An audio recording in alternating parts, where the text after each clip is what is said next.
I posted on the internet, hey, does anyone want to run with me? The first run, one person came to. And now we host 2,000 events a year and we have 40,000 members, which is crazy. Initially, I thought running was an individual sport. And then I realized that when you do it with other people, it becomes a lot easier. I was sitting in my office with my boss and he fired me.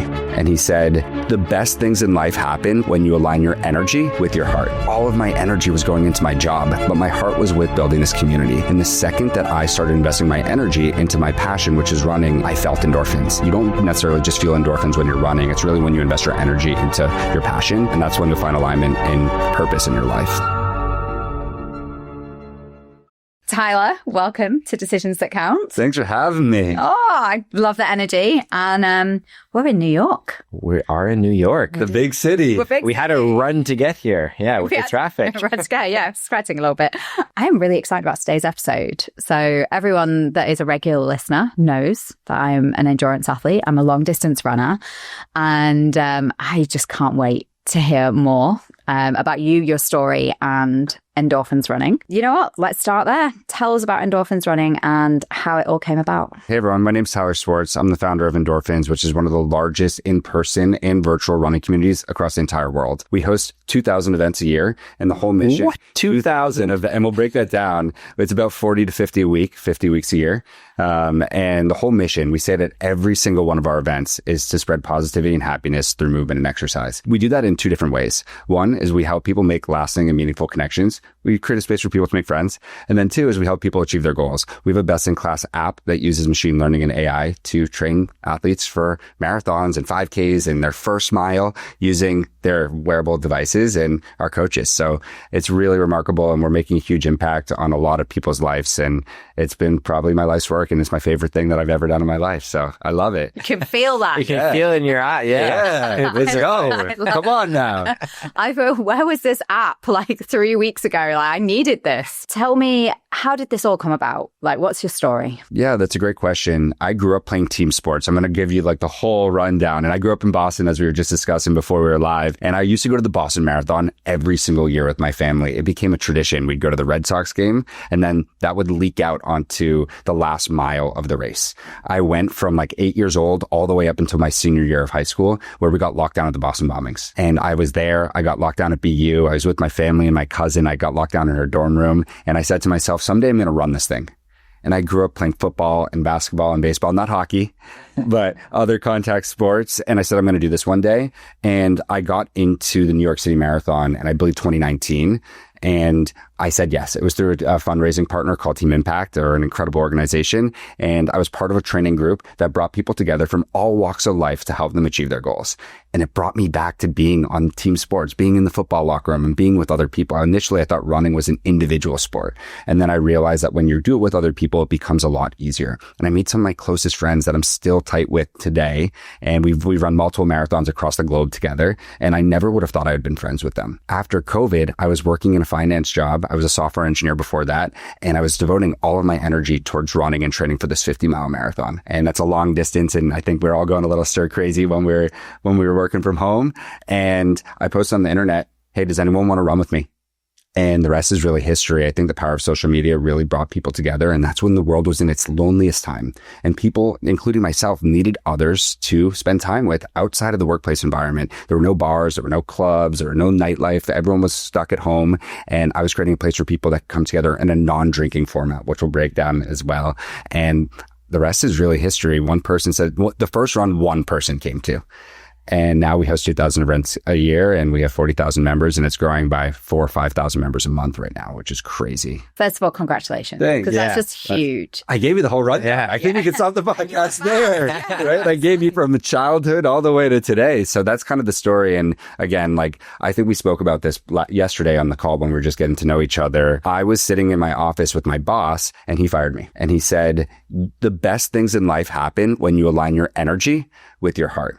And all of my energy was going into my job, but my heart was with building this community. And the second that I started investing my energy into my passion, which is running and endorphins, I felt endorphins. And that's now in our logo, and it's part of our brand. And I say this to people all the time, is that you don't necessarily just feel endorphins when you're running. It's really when you invest your energy into your passion. And I think that can relate to anyone out there. Think about what your hobbies are and what the most important things to you are, and go attack those with all of your energy. And that's when you'll find alignment and purpose in your life? This might sound dramatic, but like running saved my life. There you go. Amen. For sure. It was such a, I started running at around kind of 21, and I was struggling with my mental health, struggling with depression, anxiety, and just overwhelm. And I started working at a new company and an ad agency. And they said to me, every single year, we as a company either run or walk the Manchester Great Northern Run, which is 10 kilometers. Love it. And I was like, you know what? I've never even thought of that as a challenge for myself before, but I'm going to give it a go, and I'm going to train, and I'm going to run it. Through that process of training and then doing that race, it was like, that was it. Like, I was like, I got the bug. And I have been a runner. What was it about that you really latched onto? I think the process was good, but I think it was just how it made me feel. That getting up in the morning, getting out, like it's always got to be first thing in the morning for me. I'm not an evening runner, but I think it was just the daylight, the having a focus, the endorphins, the energy. It just helped me manage my mental health so much better. Like it really did like change my life. Are you a runner, Sean? I am not. No, not endurance. I'm a biker. I do like biking. That's what I did in Canada a lot. You have like those big wide open roads. So I really got into road biking. I confess, running's too slow for me. Maybe I'm too slow. Well, that's why you got to do it in New York City between meetings, and you get a lot of things going on, which spice it up for you. Yeah. That's not endurance. That's like sheer terror for someone who doesn't live in New York. I like what you said though, like running so much more, it's a community. And even in biking, like it was going out. Right. And I think in our generations too, like, before you'd go and drink with all your friends, you'd sit around and watch something and booze it up, which there's a place for that too. But like having a sport like that when you can have an adventure together, that's why I got into biking as well. Because there's a group of us who always went out for road biking, which is sweet. So it's amazing. And that's what it's all about. And I tell this to everyone that's involved in the organization. It has nothing to do with running. When new leaders come into our organization, we have 55 leaders that are ambassadors that are called city leads across the country that help us facilitate these 2,000 events. I tell them from the jump, this has nothing to do with running. And it often catches them off guard. But then when you think about it, it's just about making friends. And doing something that's good for you, right? Yeah, I love that. And I think, particularly when you're starting to do much longer distances, it's just so much easier having a friend there, taking it easy, keeping it zone 2, having a chat while you're running, keeping you accountable, getting there in the first place. Yeah. That's definitely me. Yeah. Like I would much rather, or could probably only do it with friends. If a friend invited me to run, I'd probably be like, okay, yeah, sure, I'll do it. But to motivate myself, it's difficult to run. And there's many statistics out there. I don't want to butcher them. We can look them up, or we can put them as an overlay here or something that show that when you have an accountability partner, your success metrics or your KPIs increase drastically. And you achieve your goals at a much higher rate. So that's something that's baked into my organization, which goes back to our pillars and our mission. So tell us about the community. Tell us about like the different people that are in the communities and their reason for being there. Yeah, I think like the core reason most people find us is because they're looking for others that share the same interests as them. But there's really different ways that you can identify with our organization, which makes it a really beautiful thing. Some people that come up to all of our runs, and that's how they see it as a run crew. Then we have some people that wear our gear, and they identify with our mission and our values from afar.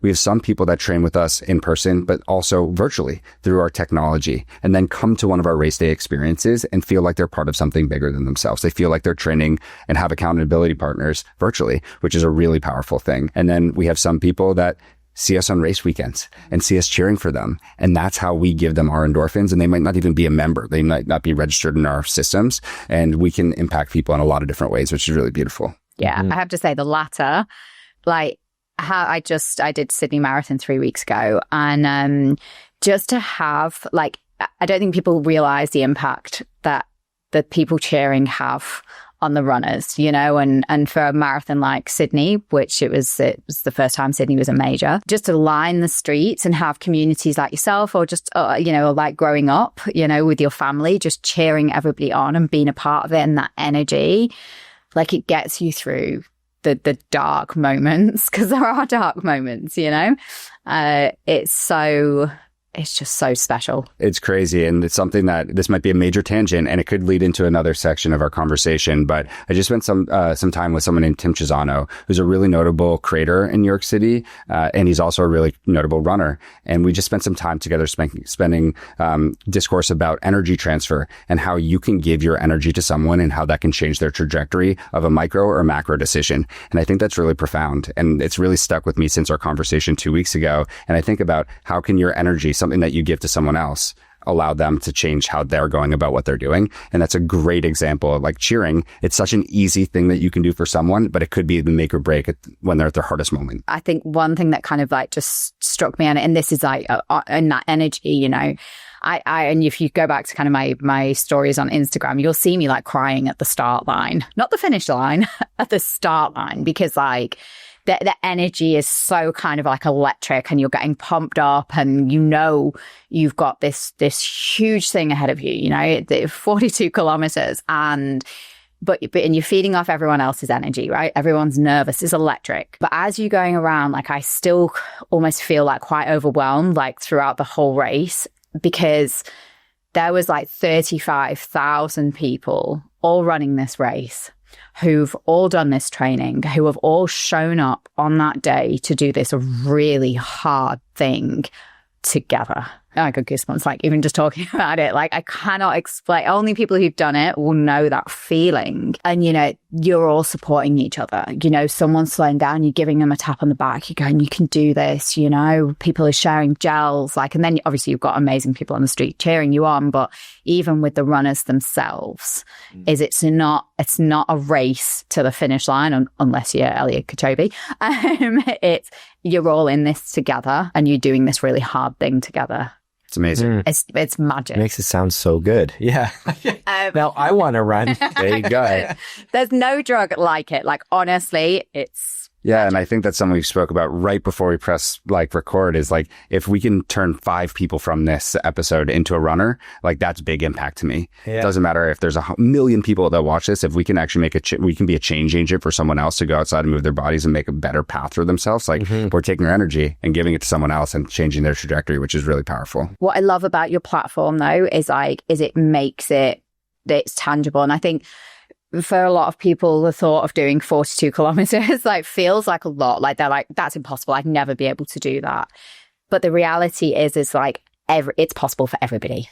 Like you just have to. It's a process and it's time, but it's possible for everybody. And yeah, I just like, again, the community for me is the motivator. Like to me to like go run a marathon, I'd be like, oh, like why do I want to run that far? But like if you go hang out with some cool friends and do this super hard thing together, yeah, like that sounds fun. That sounds great. So I think that community is so important for people like me, I would say, to get me rolling on something. Yeah, when I think about like someone that would be in your situation where they might not identify as a runner, like being part of something helps you change your identity, which then helps you get closer to your goals. And I think that's something that we do extremely well is we adopt people and allow people to change their identity, and we can be a change agent for them as well, just by who they are. And I think that's a first step. Like many might not consider themselves a runner, but once they become part of our community, like the community helps them change their identity, which is a really cool thing. I never thought of it as an identity. Yeah, you're right. I'm a runner. Right. You said you're a cyclist. I guess so. Yeah. Yeah. More counterpoint to I don't run. Yeah. No, it's really interesting. You're right. I want to get a bit into actual running for like the science of it. People don't think you make decisions. I think generally the perception is you don't make decisions when you run. Right? The track is set for you. But I've come to realize for sure that actually it's intense decision making for endurance athletes. And they probably experience decision fatigue on a very large scale because you're probably making in those dark moments, if I'm getting this correct me when I'm wrong, I want to kind of get in both of your minds, but like you're constantly battling the decision to stop or to slow or to give up or to, right? Like it's a constant, you have to make that decision consciously so many times, especially in the dark moments. That's my assumption. Totally. Tell me about the decisions you make when you run though. There are many decisions that you're faced, especially when you're at the beginning of a race, when you're at different stages of races. And I think it's really, really important. The hardest thing that you can do is actually be aware of those things that are happening in your body and addressing them. Many push them aside and say they mute them or they don't allow your body to receive them and then acknowledge and how you should change how you're acting. So like, for example, when I'm running in deep places of deep mileages, like when I'm training for a 50-mile race, I do pulse checks on every single area of my body, maybe every half mile. Left foot, good. Right foot, good. Right calf, good. Left calf, good. Left knee, right knee. And then once you identify what could potentially be wrong, then you can potentially change your course of action. But many, when they feel something wrong, they try and power right through it, which is not the correct thing to do. It might feel like that's the hard thing. And we're conditioned in American sports and football, you're told like, fight through the pain. But that's actually not what you should necessarily be doing. You should be addressing that pain and then changing your course of action so that way you can feel better, or you might have to shut it down, right? And those are different decisions that you might be making. But I think that's what you might be alluding to in terms of like what you might be feeling. It's like a race car. It's like you're tracking like the wheel spin, the rubber, the like everything. Yeah, that's how I approach it. I don't know how you like an engineer. Yeah. Yeah. I think, yeah, but it's not necessarily kind of going through the body and looking for those things, but when it becomes aware, it's making those adjustments. Mine's a little bit different because I train in Singapore, and so it's in extreme conditions. So it is often in Fahrenheit, like 80 to 90 degrees Fahrenheit every day. You'd probably say in Fahrenheit. I don't know freedom units. Yeah. Okay. 30 Celsius. It's 30 to 35 degrees Celsius, like every day.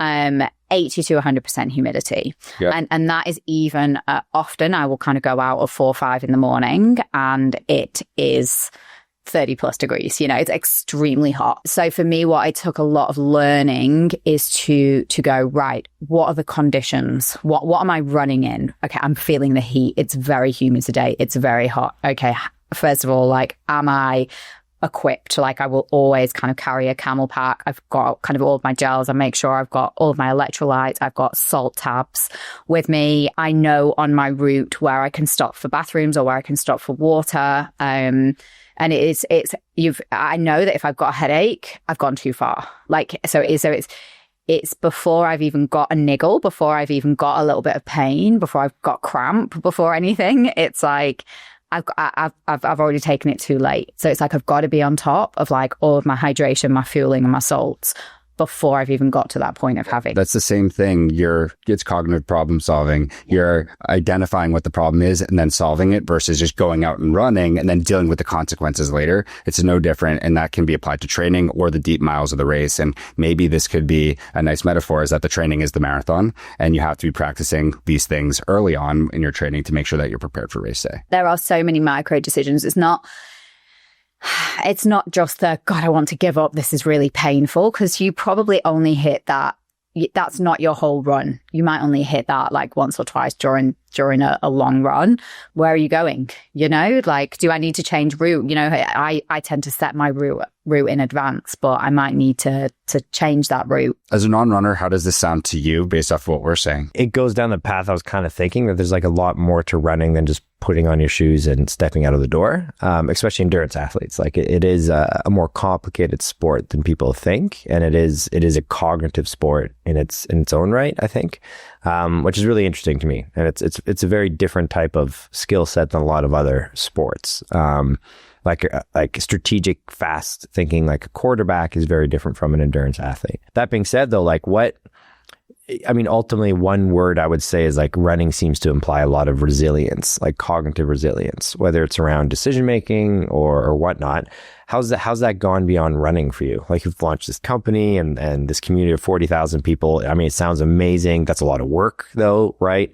Like, and for you too, like, launching Disney in Asia, like how do those skills from a cognitive perspective, how have they transferred to other things in your life? 1,000%. And I think like marathon is a great metaphor of life in many different ways. But I mean, you have to become really close with yourself. That is what the cognitive problem solving really is understanding what's going wrong and then how can you fix it. And the only way you can really do that is with reps and making sure that you're really in tune with what's going on with yourself. It's no different than left calf, right calf. But once you identify what those problems are, you can address them head on. And like, there's no difference between that approach for running versus with your family or your personal life or with your connections or with your career. It's addressing what you think might be, or it's just acknowledging what could be an issue and then thinking through different problem solving techniques to solve those issues. For me, it's patience.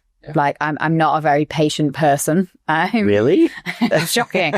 And I I'm always at kind of a million miles an hour, but it really has taught me, you do have to be patient, especially when training for something like a marathon. But those are great things. And like, again, I'm going to now call back Tim Chisano again. When you think about when you respond to when energy sent your way, how you respond, right? So like if you do put in the wrong address, and that could be a scenario, or like you do have an injury or something's happening to you, there's many different decisions that could be made, micro decisions that could affect the next step, which could be you could flame out and you could get really enraged with each other for maybe going to the wrong location, right? Or you could problem solve and say, hey, it's all good. We'll get in a new Uber, or we'll be 5 minutes late. We'll message Tyler, right? Like there's many different ways to solve. And that response to energy is also equally important, not just how you give it, but how you receive it. But for a neuroscientist, he's like the smartest person that I know, can't read a map to save his life. I don't think you understand how much we've been lost this trip. Guys, I waited for 45 minutes. No. I waited for 5 minutes. It wasn't an issue. It's because we ran. We did a... I'm literally like... Yeah. On that beat. Go ahead. Okay. So for like transferability to... And this is what I think is one of the great things about athletics and sport in general. But you said something very early on, and with your community too, is the team component. Because I find that like being in sports with a team is a great education and knowledge base for the real world, right? Because now you're in an office environment and it's a team, right? And how is that team dynamics, or people with their, growing this community, has it changed how you conduct yourself in the office? How do those principles, not just running alone down a path or a race or a course, how has that changed your team dynamics? Because you said like running and people are tapping you, and like, has that changed things outside of the race as well? Yeah, well, the first thing that many often don't realize is running seems extremely individual. And for many, it is an individual thing, but you can adopt a team mentality with that, or with anything in life, right? You can go through life as an individual, or you can bring in a team, and you can have support system baked into what you're doing. When you have a team, it's no different than being on a hockey team or a football team or in a club at school or university. It's having a support system and then knowing when to tap into your support system when you need support. And I think that could be translated anywhere, not just running. A community like yours, because you two are very athletic, you're very fit and whatnot. I'm definitely not like that. But like, how would someone start into that community? Like, so I've never run before in my life, but all the things you told me about community and teamwork and all that, like, that's super exciting. How would I start? Can I use it as an example?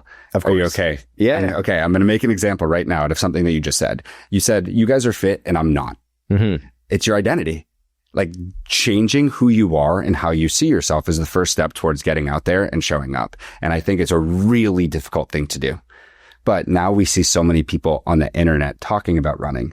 Now we have access to information that shows you that those things that you are doing that aren't healthy for you aren't healthy. You're wearing 2 wearable devices right now. You might even have a third, right? She probably has like 9. You know your HRV. You know what's going on at every single step of the day. You also know what's happening when you're asleep, and how your micro decisions are affecting you at a more macro and long-term level. Like your Whoop is probably giving you data on a monthly cadence. Every month they probably give you your report. I used to wear one. I no longer wear one. But they probably give you breakdowns every 6 months, and you might have had it for multiple years. Now you can see how your physiological body is changing, right? Those things help you get closer to making those personal decisions towards being more healthy for yourself. And that could be, hey, you know what?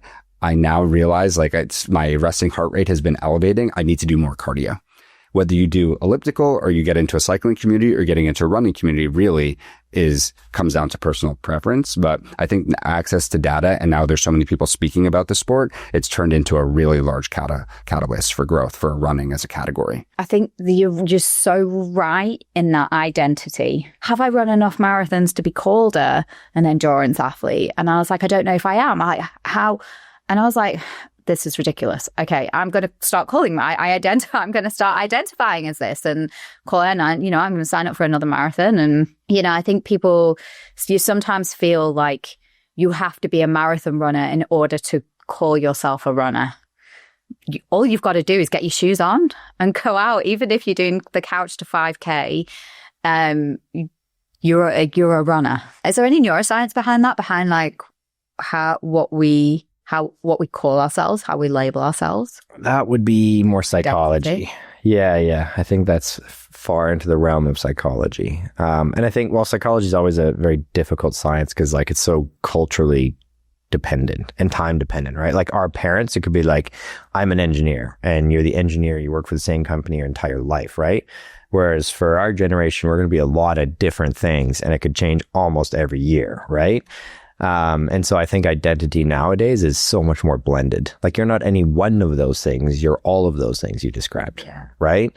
So yeah, I think identity is a tough question. And honestly, it's the younger kids too are really struggling with identity as well. But I think it's a good thing that we don't define ourselves by what we do, like our job title.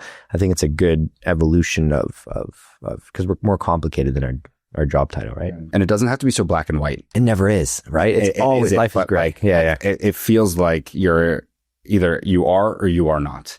And I don't think that's fair to anyone. Piece of advice for someone that does want to get out there is you be more open-minded. And you say, I'll try this and I'll determine whether I am this person or I'm not. And that could be advice to you as well. Like, hey, let's get some running shoes and let's go for a run tomorrow, right? Yeah. And you might hate it and then we'll know.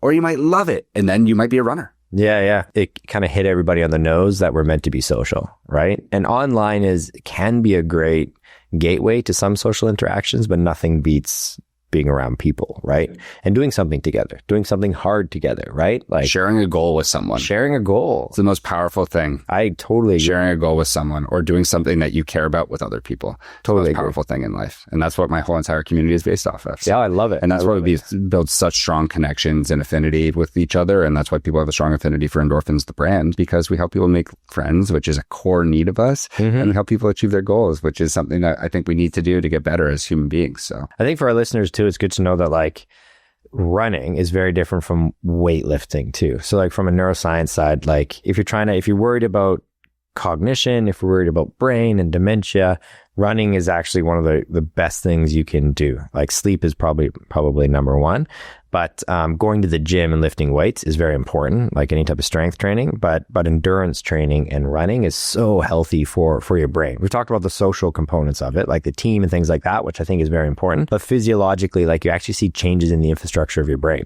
Your brain actually starts to be different and look different when you run. And it's a great risk reducer of things like dementia and Alzheimer's disease.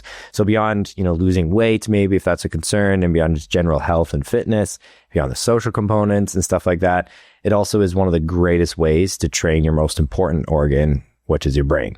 And maybe people don't think about that, but it is a fantastic way. And it helps things like learning, memory. Your hippocampus literally like the memory center of your brain changes in size when you run, right?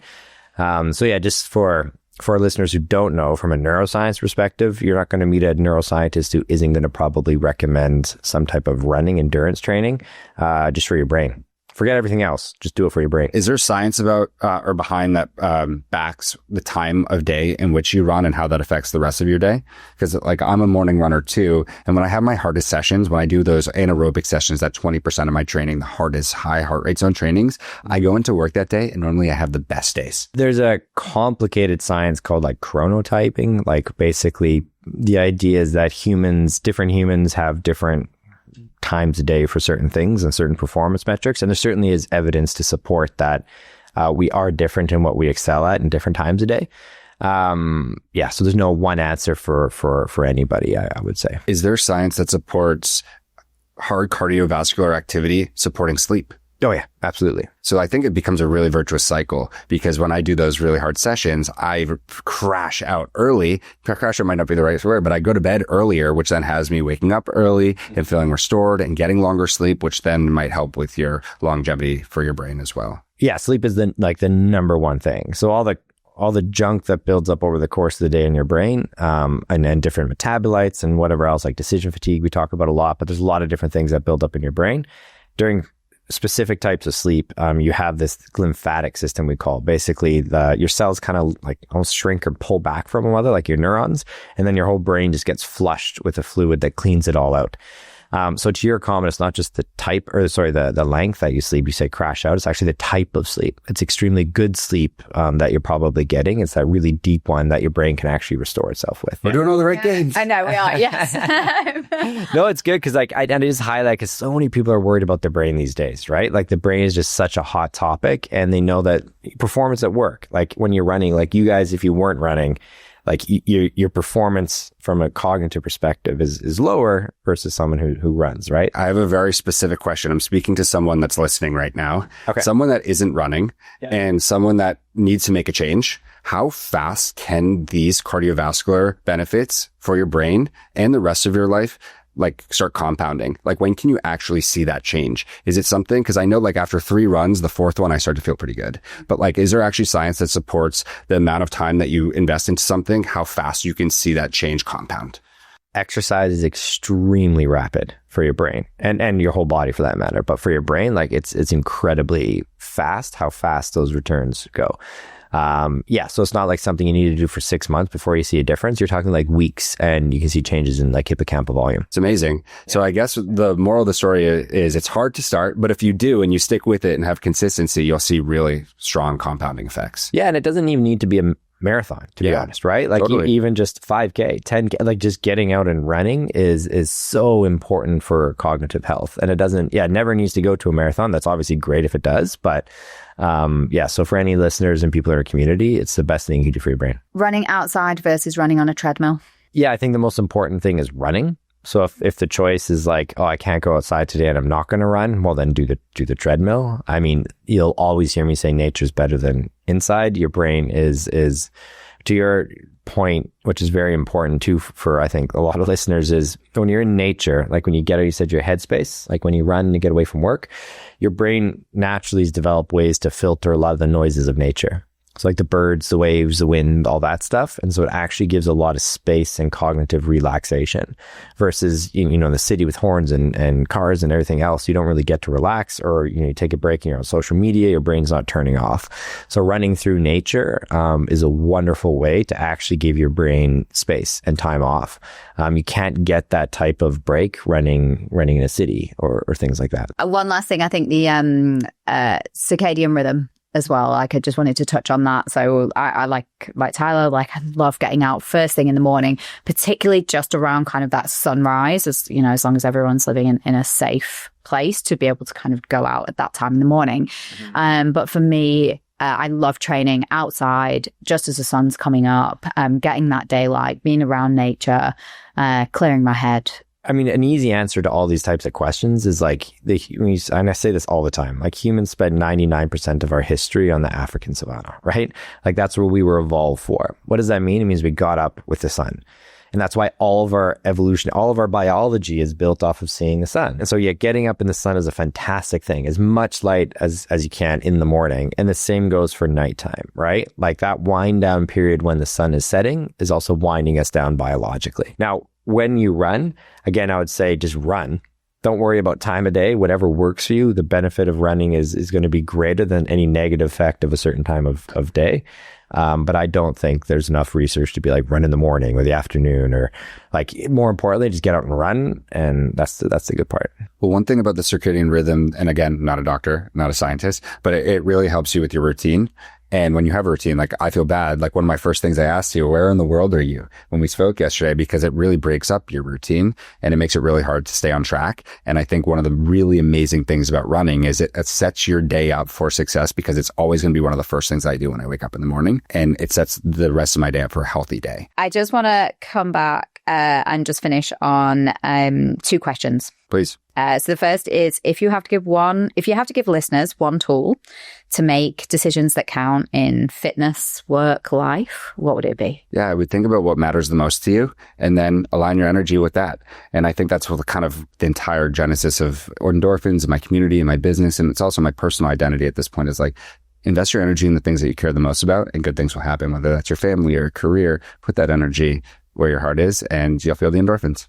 I could not agree with that more. Come on now. Yes. There you go. I was like, yes, like that is me. And everybody's like, Imagine if the world did that. Yeah. yeah. And I get to live that out every day, which is why I feel so much fulfillment and gratitude. And I'm so happy. Yeah. See it in your face. I'm pumped, guys. I'm pumped. And I can't run. We didn't even get into this. It'll be episode 2. I had Achilles surgery 5 months ago, and I haven't been able to run for 5 months. And you're still this high. Yeah. And 2 years ago, I had back surgery and wasn't able to run. So As a runner, that's tough. The third call back to Tim, when you take that energy and then give it back to others, it can compound for yourself too. So, yeah. And I've been able to give that energy to so many and help them achieve their goals. And that's now my purpose. So when you look back years from now, what decision do you think defined who you became? Not as a runner, but as a person. Yeah, I don't want to be cliche, but I mean, I reference it when I was at my job in corporate finance. I used to invest in sports companies at the earliest stages. And I used to tell a lot of people no. They would come to us asking for money, or we would try and help them support their business. And there was a lot of no's, very few yeses. And I didn't feel that alignment of energy and heart. And I think like my boss, who at the time, it wasn't the greatest conversation ever. I was like, come on, like this isn't the best thing that's for me. But I think the second that I did start investing my energy in the right things, like everything compounded and I stopped caring what other people thought. I just thought about myself, and that might sound selfish, but it's also the most important thing for the people around me, because now I've affected and impacted so many lives. So I think that was the moment in time where I made that kind of switch of, I'm going to do this thing. Oh, I love it. I'm so happy for you, and just so proud of the community that you've built. Thanks for saying that. That's awesome. It's incredible. It's cool to see where we'll go in the next couple of years. You. I would love to. And, who knows where we'll be, but I just my whole goal is I want my kids to be able to go to one of our events, and I want to be able to support people for generations. And I want to feel this energy that I feel every day for the rest of the time. So awesome. I love it. Thank you so much. Let's go. Let's do it. I'd love to offer anyone that's listening an extra 2 weeks of free premium access to our app. So I'll get you guys set up with that. And if anyone wants to get into running, there's another reason why right there. And we'll help you get your first miles in. So that'd be amazing. I love that. Look, we'll put everything in the show notes as well. So you go on and reach out to Tyler, Endorphins Running, the app, a code for 2 weeks free. So that'll be amazing. Hell yeah. Thanks so much. It's awesome. Thanks for having me. This is so special. As always, make every decision count. And thank you so much for listening. We'll be back next week with another episode. Bye. Thank you.